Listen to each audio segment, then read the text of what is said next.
రాష్ట్ర ప్రభుత్వము ఎట్టకేలకు బీసీ సంఘాల విజ్ఞప్తిని మన్నించి రెండవసారి లోటుపాట్లను సవరిస్తూ రెండవసారి కులగణన చేయడానికి అంగీకరిస్తుందని నిన్న ముఖ్యమంత్రి ఉప ముఖ్యమంత్రి ప్రకటించారు.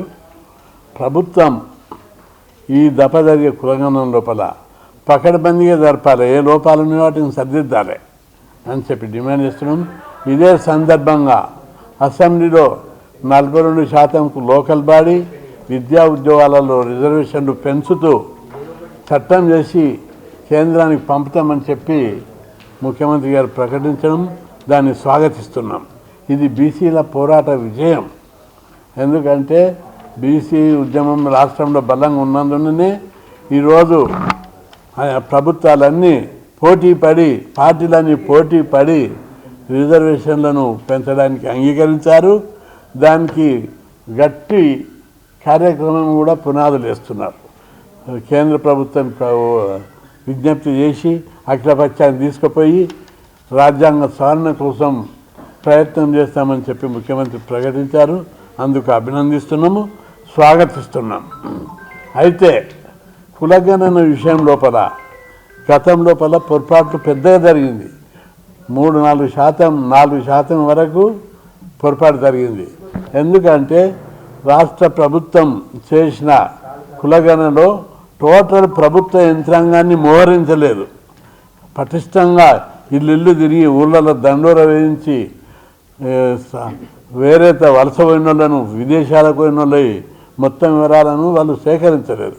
ఈ దఫ అట్లాంటి లోటుపాటు రాకుండా ప్రభుత్వం ఏమంటుంది, ఈ నెల 16 నుంచి 28 వరకు ఆన్లైన్లో.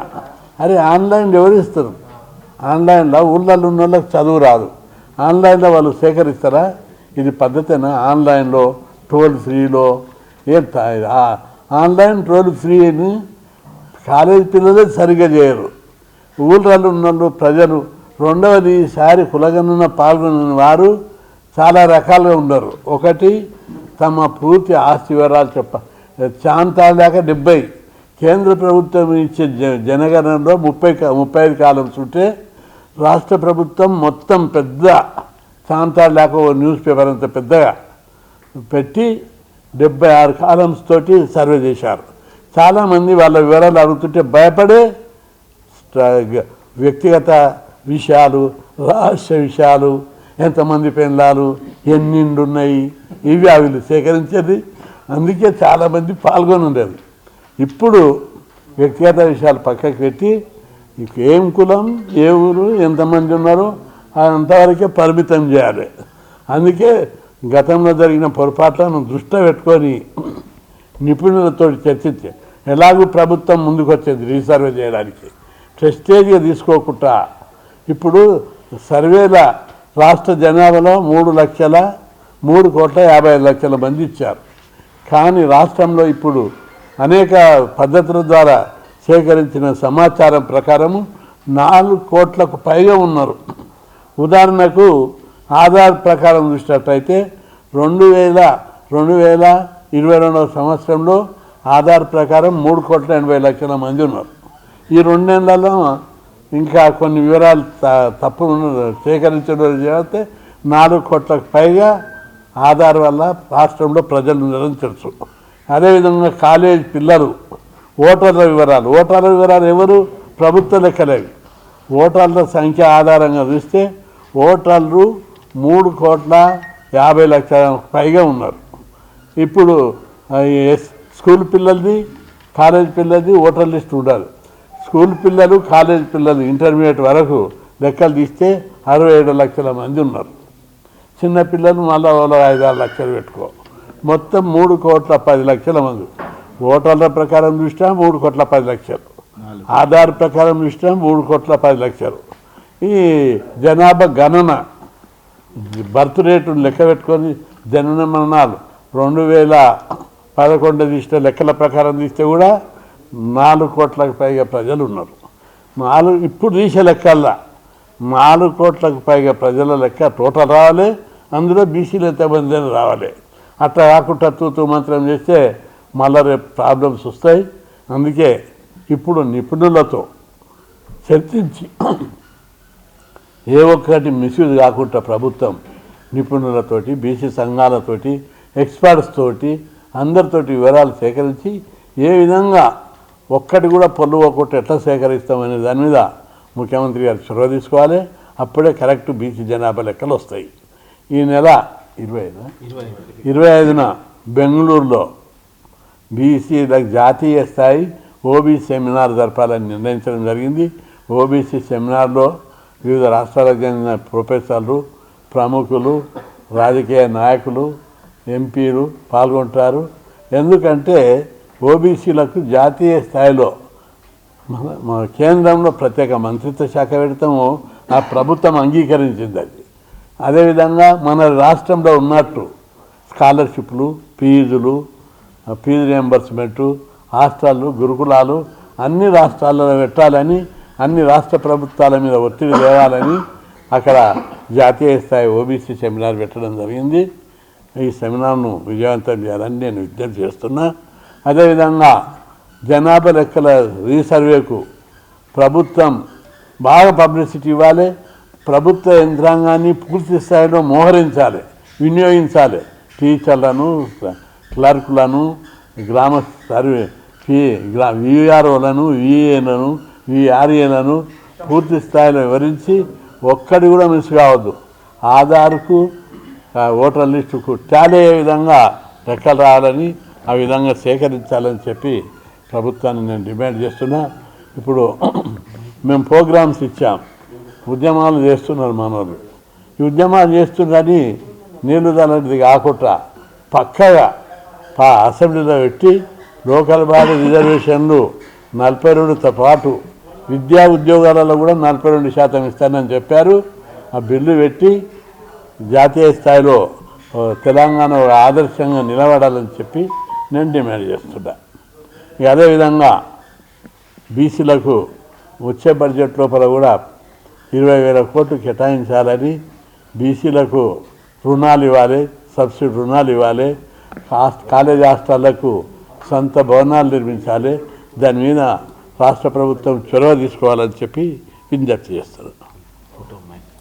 రాష్ట్ర ప్రభుత్వం, ముఖ్యమంత్రి గౌరవనీయులు పెద్దలు డెలిగేట్ కమిషన్ ద్వారా 42% ఏదైతే రిజర్వేషన్లు ఉన్నాయో దాన్ని చట్టబద్ధమైనటువంటి అసెంబ్లీలో బిల్ పాస్ చేసి కేంద్రానికి పంపించి డెలిగేట్ కమిషన్ను తీసుకొని వెళ్ళి ఆర్ కృష్ణ గారి నేతృత్వంలో ప్రధానమంత్రితో మాట్లాడి దానికి ఒక రాజ్యాంగబద్ధమైన హోదా కల్పిస్తా అని హామీ ఇచ్చినందుకు నిజంగా కూడా రాష్ట్ర ప్రభుత్వానికి ధన్యవాదాలు తెలియజేస్తున్నాం, హర్షం వ్యక్తం చేస్తున్నాం. భారతదేశ వ్యాప్తంగా తెలంగాణ బిడ్డలంతా. అదేవిధంగా ఇంకా రెండవ విషయానికి ఆర్ కృష్ణ గారు చెప్పినట్టుగా చాలామంది ఇవన్నీ కూడా తప్పకుండా మళ్ళా దీన్ని ప్రతి కుటుంబ సర్వే ఇంటింటికి, ఎందుకంటే ఆన్లైన్లో సిస్టమ్ సరిగ్గా పోదు, ఆన్లైన్లో సరిగ్గా సిస్టమ్ అనేది సరిగ్గా ఎక్కదు. కాబట్టి ఇంటింటి సర్వే అయితేనే కరెక్ట్గా క్లుప్తంగా బాగుంటుందని ఇంటింటికి సర్వే జరిపిస్తూ, అదేవిధంగా ఇప్పుడు బీసీ కార్పొరేషన్ రుణాలు కూడా గత 7 సంవత్సరాల నుంచి ఇవ్వకుండా మరి నిరుద్యోగులు ఉద్యోగాలు లేక కూడా ఇబ్బంది పడుతున్నటువంటి తరుణంలో సెల్ఫ్ ఎంప్లాయ్మెంట్ చేసుకోవాలన్నా కానీ బడ్జెట్ లేకపోవడం అనేది చాలా దౌర్భాగ్యమైనటువంటి పరిస్థితి. కాబట్టి దీనికి 20 కోట్ల బడ్జెట్, 20 లక్షల కోట్ల బడ్జెట్ను కేటాయిస్తూ మరి బీసీ కార్పొరేషన్కు 10 లక్షల నుంచి 20 లక్షల వరకు సబ్సిడీ రుణాలు మంజూరు చేసే విధంగా ఏర్పాటు చేయాలి. అదేవిధంగా సొంత భవనాలు, సొంత భవనాలు ఏర్పాటు చేయడానికి ఇవాళ గవర్నమెంట్ బిల్డింగ్లు లేక ప్రైవేట్ హాస్టల్లో ఉండి ప్రైవేట్ బిల్డింగ్లు పిల్లలు విలవిలపోతున్నారు. ఒక్కొక్క రూమ్లో 5, 6 ఉండాల్సిన, 4 ఉండాల్సిన పిల్లలు 20 మంది ఉంటున్నారు. కాబట్టి సొంత భవనాలను వెంటనే నిర్మించాలని చెప్పి రాష్ట్ర ప్రభుత్వాన్ని డిమాండ్ చేస్తున్నారు. అధ్యక్షులు తెలంగాణ బీసీ విద్యార్థి సంఘం. మరి ఈరోజు దేశం మొత్తం ఇక్కడ తెలంగాణ వైపు చూస్తున్నారు. ఎందుకంటే ఇక్కడ కులగణన చేపడతా ఉన్నారు. మరి ఏ విధంగా చేస్తున్నారు అని చెప్పి దేశంలో ఉన్న అన్ని పార్టీలు ఇక్కడ తెలంగాణ వైపు చూడడం జరిగింది. ఎందుకంటే ఇక్కడైనా బలమైన బీసీ ఉద్యమం ఆర్ కృష్ణ గారి నేతృత్వంలో ఇక్కడ వాడన గ్రామ స్థాయి నుంచి ఇక్కడ రాష్ట్ర స్థాయి వరకు అనేక ఉద్యమాల ఫలితంగా అన్ని రాజకీయ పార్టీలు బీసీల జపం చేస్తూ ఉన్నాయి. ఈరోజు రాష్ట్ర ప్రభుత్వం అనేక మార్లు, ఎందుకంటే రాష్ట్ర ప్రభుత్వం ఏర్పడక ముందు కామారెడ్డి డిక్లరేషన్ పెట్టి సిద్ధరామయ్య గారిని తీసుకొచ్చి రాష్ట్ర ప్రభుత్వం ఏర్పడిన వెంబటే మేము 42% రిజర్వేషన్లు కల్పిస్తాం అని చెప్పిన రాష్ట్ర ప్రభుత్వం మరి ఇప్పుడు రాష్ట్ర ప్రభుత్వం ఏర్పడిన తర్వాత ఇప్పుడు బాదరగా కులగణన చేయబోతా ఉంటే మరి ఇది ఏ విధంగా చేస్తారు? దీనికి డెడికేటెడ్ కమిషన్ ఉండాలని చెప్పి ఆర్ కృష్ణన్న గారు హైకోర్టుకి వెళ్ళి మరి డెడికేటెడ్ కమిషన్ నియమించడం జరిగింది. మరి ఆ డెడికేషన్ కమిషన్ నియమించిన తర్వాత కూడా ఈ రాష్ట్ర ప్రభుత్వం కేవలం తూతూ మంత్రంగా నామమాత్రంగా పైన మీద సర్వే చేసి వీళ్ళు ఉన్నారు వీళ్ళు లేరు అని చెప్పి కేవలం తూతూ మంత్రంగా సర్వే చేయడం జరిగింది. ఇది ఏ విధంగా చేస్తారు ఈ సర్వే?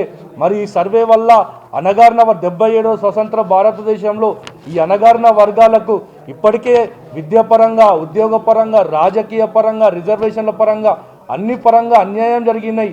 ఇది అన్యాయం అని చెప్పి కృష్ణ గలమెత్తి అనేక పోరాటాలకు శ్రీకారం చుట్టి ఒక డేట్ డిక్లేర్ చేయడం జరిగింది.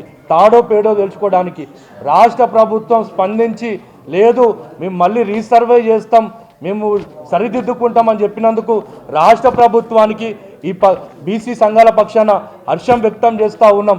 అదే సందర్భంలో రాష్ట్ర ప్రభుత్వానికి మేము డిమాండ్ చేస్తూ ఉన్నాం.